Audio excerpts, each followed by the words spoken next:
Cerita Ande-Ande Lumut dari Jawa Timur. Suatu ketika, kerajaan Jenggala diserang oleh musuh.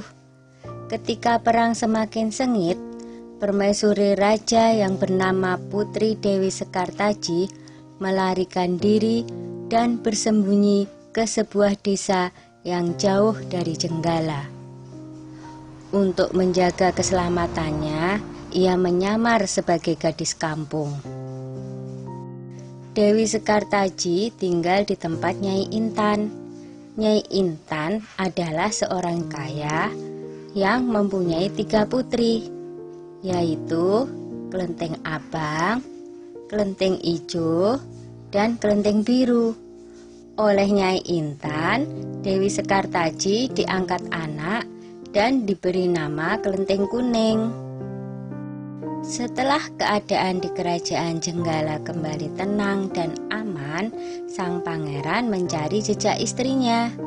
Ia pergi dan menyamar menjadi seorang pangeran yang sedang mencari jodoh. Panji Asmarabangun menyamar dengan nama Ande-Ande Lumut, lalu membuat sayembara. Dalam waktu singkat, berita sayembara itu tersebar jauh hingga ke desa si Kelenteng Kuning. Kelenteng Abang, Ijo, dan Biru mendengar kabar sayembara itu. Mereka sangat senang dan ingin mengikuti sayembara itu. Kita harus berhias agar terlihat cantik dan memikat sang pangeran, kata Kelenteng Abang. Benar sekali, kita akan memakai pakaian dan perhiasan yang paling bagus, kata Kelenteng Ijo. Hai Kelenteng Kuning, kamu tidak usah ikut sayembara ini, karena kamu tidak pantas mendapatkan pangeran.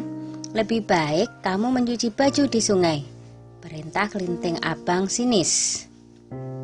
Ketika Kelenteng Kuning sedang mencuci di sungai, tiba-tiba seekor burung bango datang menghampirinya. Anehnya, burung itu bisa berbicara dan kedua kakinya menggenggam sebuah cambuk. Wahai Tuan Putri, pergilah ke desa Dadapan mengikuti sayembara itu. Di sana Tuan Putri akan bertemu dengan Panji Asmarabangun. Bawalah cambuk ini, siapa tahu nanti dibutuhkan, ujar sang bango sambil meletakkan cambuk itu di atas batu. Burung bango itu lalu terbang ke angkasa dan menghilang sebelum Kelenteng Kuning menjawabnya. Kemudian Kelenteng Kuning kembali ke rumah dan berangkat menuju desa Dadapan. Sementara itu, di tepi sungai Bengawan Solo, ketiga saudara dan ibu angkatnya bingung karena harus menyeberangi sungai, tetapi tidak ada perahu. Bagaimana cara kita menyeberang, Bu? Tanya Kelenteng Ijo dan saudarinya. Lalu mereka melihat seekor kepiting raksasa. Kepiting itu adalah Yuyu Kangkang, utusan Ande-Ande Lumut. Dia diutus menguji para peserta sayembara yang melewati sungai tersebut. Hai kepiting raksasa, maukah kau membantu kami menyeberang sungai? Pinta Kelenteng Abang. Yuyu Kangkang tertawa lebar. Hahaha, aku akan membantu kalian, tapi ada syaratnya, kata dia. Apapun syaratnya, kami bersedia. Yang penting kami bisa menyeberang, jawab Kelenteng Abang. Kalian harus menciumku, kata Yuyu Kangkang. Dan mereka pun bersedia memenuhi syarat si Yuyu Kangkang. Kelenteng Kuning tiba di pinggir sungai. Yuyu Kangkang mengajukan syarat yang sama, tetapi Kelenteng Kuning menolak. Dia tak ingin mengkhianati suaminya. Berkali-kali Kelenteng Kuning memohon, tetapi Yuyu Kangkang tetap menolak. Akhirnya Kelenteng Kuning memukulkan cambuknya ke sungai, dan seketika itu air sungai Bengawan Solo surut.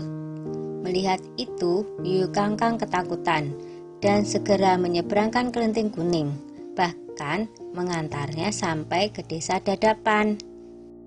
Sayembara pun dimulai. Secara bergiliran, Kelenteng Abang dan adik-adiknya menunjukkan kecantikan mereka di hadapan Ande-Ande Lumut. Namun, Tak seorang pun di antara mereka yang dipilih oleh Ande-Ande Lumut. Ampun pangeran, hamba mohon, terimalah salah satu putri hamba, iba Nyai Intan.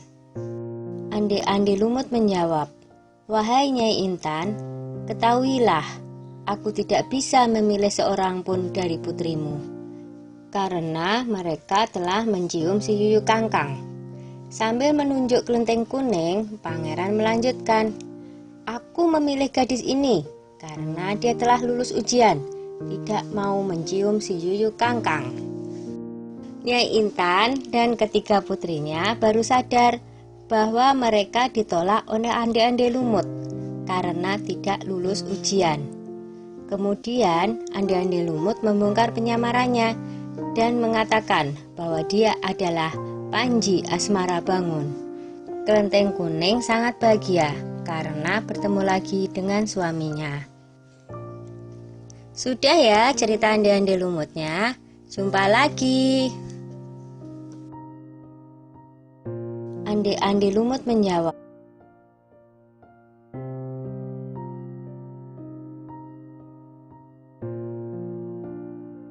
cerita anak Cindelaras dari Jawa Timur. Kerajaan Jenggala adalah kerajaan yang makmur. Namun semenjak rajanya yang bernama Raden Putra memiliki selir, semua jadi berubah. Kerajaan yang tadinya tenang, kini selalu bermasalah. Selir raja yang iri dengan permaisuri menjadi dalang semua masalah tersebut. Selir raja ingin mengusir permaisuri dari istana. Suatu ketika, Selir bersama tabib raja memfitnah permaisuri. Maaf Paduka, seseorang menaruh racun ke dalam minuman Selir. Tidak ada pelayan Paduka yang berani masuk ruangan ini kecuali permaisuri, kata tabib dengan meyakinkan. Raden Putra sangat terkejut dan marah mendengar itu. Ia memerintahkan patihnya untuk membuang permaisuri ke hutan. Untunglah Sang Patih adalah seorang yang bijaksana.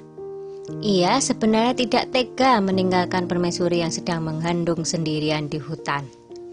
Maafkan hamba permaisuri, hamba tidak punya pilihan lain, kata Patih. Patih membuatkan rumah kecil untuk permaisuri dan kemudian meninggalkannya. Setelah beberapa bulan di hutan, sang putri melahirkan seorang anak laki-laki. Anak itu diberi nama Cinderalas. Karena lahir dan tumbuh di hutan, Cinderalas berteman dengan binatang-binatang di hutan itu. Suatu hari, di saat asik bermain, seekor burung Raja Wali menjatuhkan sebutir telur. Cinderalas mengambil telur itu dan bermaksud menetaskannya. Tetapi secara ajaib, telur itu menetas menjadi seekor anak ayam. Cinderalas sangat menyayangi anak ayam itu. Kian hari, anak ayam itu tumbuh menjadi seekor ayam jantan yang gagah dan bersuara merdu. Kicauan seperti seekor burung yang tengah bersiul nyaring. Yang lebih mengejutkan adalah setelah bersiul nyaring, ayam itu berkokok. Kukuruyuk! Tuanku adalah Cinderalas. Rumahnya di tengah rimba, atapnya daun kelapa. Ayahnya Raden Putra. Cinderalas memperlihatkan ayam jantan itu kepada ibunya. Ibu Cinderalas yang mendengar kokok ayam itu akhirnya menceritakan asal-usul mengapa mereka sampai berada di hutan. Mendengar itu, Cinderalas bertekad mengungkap semua kejahatan Selir Raja ke istana. Aku akan ke istana, Bu. Aku yakin kebenaran akan menang dan kejahatan akan mendapatkan hukuman yang setimpal. Setelah diizinkan oleh ibunya, Cinderalas berniat pergi ke istana membawa ayam jantannya. Dalam perjalanan, ada beberapa orang yang sedang mengadu kokok ayam mereka. Cinderalas kemudian dipanggil oleh orang-orang itu.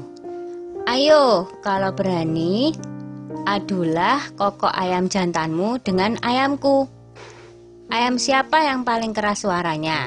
Tantang orang itu. Baiklah, jawab Cinderalas. Ketika diadu, ternyata ayam jantan Cinderalas berkokok lebih keras. Ia mengalahkan semua lawannya satu persatu. Ayam Cinderalas tak terkalahkan. Berita tentang kehebatan ayam Cinderalas tersebar dengan cepat hingga terdengar oleh Raden Putra. Raden Putra penasaran dengan kokok ayam milik Cinderalas. Ia menyuruh Hulu Balang untuk mengundang Cinderalas ke istana. "Hamba menghadap Paduka," kata Cinderalas dengan santun. "Anak ini tampan dan cerdas. Sepertinya ia bukan keturunan rakyat jelata," pikir Baginda begitu melihat sosok Cinderalas. Raden Putra menjelaskan maksud hatinya mengundang Cinderalas ke istana. Raden Putra menantang untuk adu kokok ayam. Cinderalas mau memenuhi tantangan Raden Putra dengan satu syarat. Jika ayamnya kalah, maka ia bersedia mengabdi mengurus ayam Raden Putra seumur hidupnya. Tetapi jika ayamnya menang, maka setengah kekayaan kerajaan menjadi milik Cinderalas. Raden Putra menyanggupi tantangan Cinderalas. 2 ekor ayam itu mulai berkokok. Ayam Cinderalas berkokok dengan sangat merdu dan lebih keras. Penonton bersorak mengeluh-elukan Cinderalas dan ayam jantannya. "Baiklah, aku mengaku kalah. Aku akan menepati janjiku. Tapi, siapakah kau sebenarnya, anak muda?" kata Raden Putra penasaran. Cinderalas lalu membisikkan sesuatu kepada ayamnya. Tak lama kemudian, ayam jantan Cinderalas berkokok keras. "Kukuruyuk, tuanku adalah Cinderalas. Rumahnya di tengah rimba. Atapnya daun kelapa, ayahnya adalah Raden Putra." Begitu berulang-ulang. Raden Putra kaget mendengarnya, lalu bertanya, "Benarkah apa yang aku dengar?" Lalu Cinderalas menjawab, "Benar, Baginda. Hamba Cinderalas. Ibu hamba adalah permaisuri Baginda." Bersamaan dengan itu, sang patih segera menghadap dan menceritakan semuanya. "Aku telah melakukan kesalahan," kata Baginda Raden Putra.